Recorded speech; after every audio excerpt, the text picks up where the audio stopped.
ചിത്രത്തിന് തിയേറ്ററുകളിൽ വിലക്ക്. തിയേറ്ററിൽ നിന്നുള്ള വിതരണ വിഹിതം കൂട്ടിച്ചോദിച്ചതിനാണ് വിലക്ക്. ചിത്രത്തിന്റെ നിർമ്മാതാക്കളുമായി കരാർ വെക്കരുതെന്ന് തിയേറ്ററുകൾക്ക് ഫിയോക് നിർദ്ദേശം നൽകി. ഏപ്രിൽ 23-നാണ് ചിത്രം റിലീസ് ചെയ്യാനിരിക്കുന്നത്. സുഹൃത്തുക്കളെ, കഷ്ടപ്പെട്ടൊരു സിനിമ കുറച്ച് ആൾക്കാർ ഇറക്കും. ഒരുപക്ഷെ കേരളത്തിലെ ഒരു സിനിമ ചരിത്രമൊക്കെ എടുത്തു നോക്കുന്ന സമയത്ത് ഇത്രയധികം പണം മുടക്കിയ, ഇത്രയധികം ആളുകൾ അഭിനയിക്കുന്ന ഒരു സിനിമ 2020 ശേഷം ഒരു പക്ഷേ ഈ ഒരു പാട്രിയോട്ട് എന്ന് പറയുന്ന ഒരു സിനിമ ആയിരിക്കും. ഇതിൽ മമ്മൂക്കയുണ്ട്, മോഹൻലാലുണ്ട്, പൃഥ്വിരാജുണ്ട്, ഒപ്പം തന്നെ ടൊവിനോ തോമസ് ഉണ്ട്, കുഞ്ചാക്കോ ബോബനുണ്ട്. നമ്മുടെ മലയാളത്തിൽ കിട്ടാവുന്ന എല്ലാ നടന്മാരെയും ഇതിലേക്ക് കൊള്ളിച്ചിട്ടുണ്ട്. ആ നടന്മാർക്ക് മുഴുവൻ അതിഗംഭീരമായിട്ടുള്ള വേഷമുണ്ട്. നമ്മൾക്ക് തിയേറ്ററിൽ പോയിരുന്നിട്ട് ഗൂസ് ബംസോട് കൂടിയിട്ട് കണ്ടിരിക്കാൻ കഴിയുന്ന ഒരുപാട് സീനുകൾ അതിൽ ഉണ്ടാകും എന്നുള്ള സംശയത്തിൽ ഒരു മാറ്റം ഉണ്ടാവില്ല. അങ്ങനത്തെ ഒരു സംശയം നമ്മുടെ ആരുടെ മനസ്സിൽ വേണ്ട. അങ്ങനെ നിൽക്കുന്ന സമയത്താണ് 100 കോടിയുടെ രൂപയാണ് അത്ര ഇതിനിപ്പോൾ ചെലവഴിച്ചിട്ടുള്ളത്. സ്വാഭാവികമായിട്ടും മലയാളം എന്ന് പറയുന്ന ഒരു ചെറിയ ഇൻഡസ്ട്രിയിൽ അത്രയും വലിയ തുക ചെലവഴിക്കുക എന്ന് പറയുന്ന ഒരു വലിയ റിസ്ക്കാണ്. ആ റിസ്ക് എടുക്കുന്ന നിർമ്മാതാക്കൾക്ക് ആ പൈസ എങ്ങനെയെങ്കിലും തിരികെ കിട്ടണമെന്നുള്ള കാര്യത്തിൽ അവർക്ക് നിർബന്ധം ഉണ്ടായിരിക്കും. ആ നിർബന്ധത്തിന്റെ ഭാഗമായിട്ടായിരിക്കാം ഈ ഒരു സിനിമയ്ക്ക് മാത്രം എന്നോണം, ഈ ഒരൊറ്റ സിനിമയ്ക്ക് മാത്രം എന്നോണം തിയേറ്ററുകാരോട് വിഹിതം കൂട്ടി ചോദിക്കുന്നത്. തിയേറ്ററുകാരോട് പറയണം, ഈ ഒരു സിനിമയ്ക്ക് നിങ്ങൾ തിയേറ്റർ വിഹിതം ഒരു അല്പം കൂടുതൽ ഞങ്ങൾക്ക് തരണം. കാരണം ഒരു അത്ര വലിയൊരു ബിസിനസ്സാണ് അവിടെ നടക്കാൻ പോകുന്നത്. അപ്പോൾ സ്വാഭാവികമായിട്ടും കൂടുതൽ കച്ചവടം നടക്കുമ്പോൾ, കൂടുതൽ ആളുകൾ കാണുമ്പോൾ തിയേറ്ററിനും അത് ലാഭമാണ്. തിയേറ്ററിനും അത് വളരെ ഭംഗിയായിട്ട് റൺ ചെയ്തു പോകാൻ സാധിക്കും. പക്ഷേ തിയേറ്ററുകാർ ഈ ഒരു സമയത്ത് ഭയങ്കരകരമായിട്ടുള്ള കടുംപിടുത്തം പിടിക്കുന്നു. ഒന്ന് ആലോചിച്ച് നോക്കി, ഇത്ര കാലം ഇങ്ങനത്തെ ഒരു സംഗതി ഒന്നും ഇല്ലാതെ പോകുന്നു. ഈ തിയേറ്റർ എന്ന് പറയുന്നത് ഒരു 4 കെട്ടിടം അവിടെ ഉണ്ടാക്കി വെച്ച് കഴിഞ്ഞാൽ വെറുതെ സിനിമ ഇവിടേക്ക് എത്തിട്ടില്ല. അതിനിങ്ങനെ നിർമ്മാതാക്കൾ എന്ന് പറയുന്ന ഒരു വിഭാഗം ഉണ്ടാവണം. അവർ പൈസ മുടക്കാൻ തയ്യാറാവണം. അങ്ങനെ പൈസ മുടക്കാൻ തയ്യാറായതിന്റെ ഭാഗമായിട്ട് നല്ല സിനിമകൾ ഉണ്ടാവണം. ആ സിനിമകൾ ഇവർക്ക് കയ്യിലേക്ക് എത്തണം. ആ എത്തിയ സിനിമ അവിടെ റൺ ചെയ്യാൻ സാധിക്കണം. നോക്കൂ, ഈ ഒരു സിനിമ റൺ ചെയ്യുമെന്നുള്ള കാര്യത്തിൽ ഒരു സംശയമില്ല. കാരണം മോഹൻലാൽ ആരാധകര് ഈ സിനിമ തീർച്ചയായിട്ടും കാണും. മമ്മൂട്ടിയുടെ ആരാധകര് ഈ സിനിമ തീർച്ചയായിട്ടും കാണും. ടൊവിനോയുടെ, പൃഥ്വിരാജിന്റെ, കുഞ്ചാക്കോ ബോബന്റെ, ഇങ്ങനെ നമ്മൾ ആരാധിക്കുന്ന, നമ്മൾ ഇഷ്ടപ്പെടുന്ന നടന്മാരൊക്കെ, ഫഹദ് ഫാസിലിന്റെ, ഇവന്മാരൊക്കെ ഫഹദ് ഫാസിൽ ഇപ്പോൾ അറിഞ്ഞിടത്തോളം വില്ലൻ വേഷത്തിലാണ് പാട്രിയോട്ടിൽ അഭിനയിക്കുന്നത് നമുക്ക് കിട്ടുന്ന വിവരം. നോക്കൂ, ഇവരൊക്കെ കഷ്ടപ്പെട്ട് ഇറക്കുന്ന ആ ഒരു സിനിമ ഈ ഇറക്കിയത് അവിടെ പെട്ടിലാക്കില്ല. അതിനാണ് ഈ പറയുന്ന തിയേറ്ററുകാരുള്ളത്. ഇവരെ കയ്യിലേക്ക് ആ സിനിമ കൊടുക്കുന്നു, നിങ്ങളത് പ്രദർശിപ്പിക്കൂ, നിങ്ങൾക്ക് കിട്ടുന്ന ലാഭവിഹിതത്തിന് ഒരു അല്പം കൂടുതൽ ഞങ്ങൾക്ക് തരണം.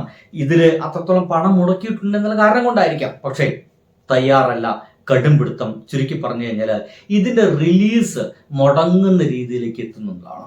ഒന്ന് ആലോചിച്ച് നോക്കി, അങ്ങോട്ടും ഇങ്ങോട്ടും ഒരു സമവായമില്ലാതൊക്കെ ഏർപ്പെട്ട് കഴിഞ്ഞാൽ ഒരു നല്ല സിനിമ നമ്മുടെ മുമ്പിലേക്ക് എത്തുന്നത് നശിച്ച് പണ്ടാറടക്കുമെന്നുള്ളതാണ്.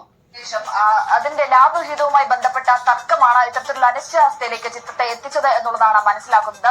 അതായത് സാധാരണഗതിയിൽ ഈ ചിത്രം റിലീസ് ചെയ്ത് കഴിഞ്ഞ ആദ്യ ആഴ്ചയിൽ ലാഭവിഹിതം എന്ന് പറയുന്നത് 60-40 എന്ന ശതമാനത്തിലാണ്. അതായത് ആ ഒരു റേഷ്യോയിലാണ് ലാഭവിഹിതം എന്ന് പറയുന്നത്. 60% നിർമ്മാതാവിനും ബാക്കി 40% തിയേറ്റർ ഉടമകൾക്കും എന്നുള്ള രീതിയിലാണ് അതിന്റെ റേഷ്യോ പോകുന്നത്. പക്ഷേ ആദ്യ ആഴ്ച കഴിഞ്ഞതിന് ശേഷം പിന്നീട് 55-45 എന്ന ശതമാനത്തിലേക്ക് ഇത് വരും. പിന്നീടുള്ള ആഴ്ചകളിൽ 5% ഇത് കുറയുകയും 50% എത്തുകയും ചെയ്യും. ഇങ്ങനെയാണ് സാധാരണഗതിയിൽ ഉള്ള കരാറുകൾ. സാധാരണ ഇതിന് മുൻപുണ്ടായിരുന്ന കരാറും സാധാരണഗതിയിൽ കരാർ പോകുന്നത് അങ്ങനെയാണ്.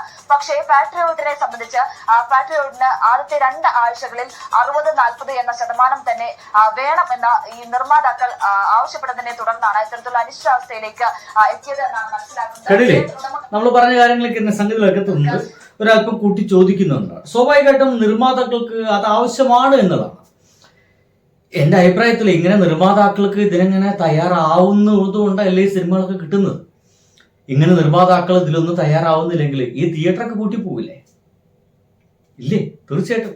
ഒരുപക്ഷെ ഇത് അംഗീകരിക്കുന്ന തിയേറ്ററൊക്കെ ഉണ്ടായിരിക്കും. പക്ഷെ ഇവർക്ക് സംഘടനയുണ്ട്. ആ സംഘടന എല്ലാവരും കൂടിയിട്ട് ഒരു സിനിമ തകർക്കുകയാണ്. ഇത് എനിക്ക് ഈ സിനിമയെ പറ്റി പറയാനുള്ളത് എന്താ വെച്ച് കഴിഞ്ഞാൽ, ഒരുപക്ഷെ 2020 ശേഷം കേരളത്തിലെ അപാലവൃതം ജനങ്ങൾ മുഴുവൻ കയറി കാണുന്ന ഒരു സിനിമയായിട്ട് മാറാൻ പാട്രിയോട്ടിന് സാധ്യതയുണ്ട്.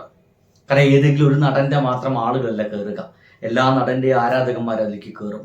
അതൊരു പെരുന്നാൾ അതിൻ്റെയൊക്കെ ഭാഗമായിട്ടാണ് സംഗതി ഇറക്കുന്നതെങ്കിൽ തള്ളിക്കയറ്റം കൂടും എന്നുള്ള കാര്യത്തിൽ ഒരു സംശയമില്ല. തീർച്ചയായിട്ടും ഒരു വൻ വിജയത്തിലേക്ക് എത്തുമ്പോൾ അത് തിയേറ്ററിനും ഒരു ഗംഭീര ഉത്സവമായിട്ട് മാറുന്നതാണ്. കഷ്ടപ്പെട്ട് ചില ആൾക്കാർ സിനിമ എടുക്കുന്നു, അപ്പോൾ സംഘടനയും മറ്റും ഭാഗമായിട്ട് അതിന് തുരങ്കം വയ്ക്കാൻ ഇപ്പുറത്ത് കുറേ ഉണ്ടാവും. സത്യം പറയാമല്ലോ, ഇത് നമ്മുടെ മലയാള സിനിമ നശിപ്പിക്കുന്നതാണ്. എൻ്റെ ഒരു പേഴ്സണൽ ഒരു ആഗ്രഹം എന്ന് പറഞ്ഞു കഴിഞ്ഞാൽ ഈ അസുഖങ്ങളൊക്കെ കഴിഞ്ഞ് അസുഖമെല്ലാം മാറ്റി അതിനൊക്കെ റിക്കവർ ചെയ്തിട്ട് മമ്മൂട്ടി എന്ന് പറയുന്ന മനുഷ്യൻ റിസ്ക് എടുത്തിട്ട് അതിഭീകരമായ റിസ്ക് എടുത്ത് അഭിനയിച്ച ഒരു സിനിമ കൂടിയാണ് ഇതെന്ന് പറഞ്ഞു കേൾക്കുന്നുണ്ട്. ഷാജു നടുവിലൊക്കെ ഒരു ആർട്ട് ഡയറക്ടറാണ്. ഷാജു നടുവിന്റെ പോസ്റ്റൊക്കെ വായിക്കുമ്പോൾ അതിഗംഭീരമായ രീതിയിൽ റിസ്ക് എടുത്തിട്ടുണ്ട് മമ്മൂട്ടി എന്ന് പറയുന്ന മനുഷ്യൻ ഈ സിനിമയ്ക്ക് വേണ്ടിയിട്ട്. അങ്ങനെയാണെങ്കിൽ സംതിങ് ഒരു എന്താ പറയുക മാർവലസ് ആയിട്ടുള്ള സംഭവം, ഒരു അതിഗംഭീരമായിട്ടുള്ള ഒരു സിനിമ, ഒരു ഫ്ലബകാസ്റ്റിംഗ് ചെയ്യുന്ന ഒരു സിനിമ നമ്മുടെ മുമ്പിലേക്ക് എത്തുന്നതാണ്. അതിന്റെ കടക്കിലാണ് ഇപ്പോഴും ഇവരെല്ലാവരും കൂടിയിട്ട് കത്തിവെക്കാൻ പോകുന്നത്. നമ്മളെ പോലുള്ള പ്രേക്ഷകർക്ക് കാണാനുള്ള ഒരു ആഗ്രഹത്തിന് പുറത്തു നിൽക്കുന്ന ഒരു സിനിമ ഈ അടുത്ത കാലത്ത് നമുക്ക് കാണാൻ കഴിയുമോ എന്നുള്ള സംശയത്തിന് മുൻപിലേക്ക് സംഗതികളെല്ലാം ഇവന്മാരെല്ലാവരും കൂടിയിട്ട് എത്തിക്കുന്നതാണ്. നിങ്ങളുടെ അഭിപ്രായത്തിൽ ഇതിൽ നിർമ്മാതാക്കളെ പക്ഷത്ത് ശരിയുണ്ടോ എന്നാണ് ചോദ്യം. നിർമ്മാതാക്കളുടെ പക്ഷത്ത് ശരിയുണ്ട് എന്നാണ് എൻ്റെ ഒരു തോന്നൽ. നിങ്ങളുടെ ഉത്തരം എന്ത് തന്നെയായാലും ഒന്ന് എഴുതിക്കുക. ബൈ.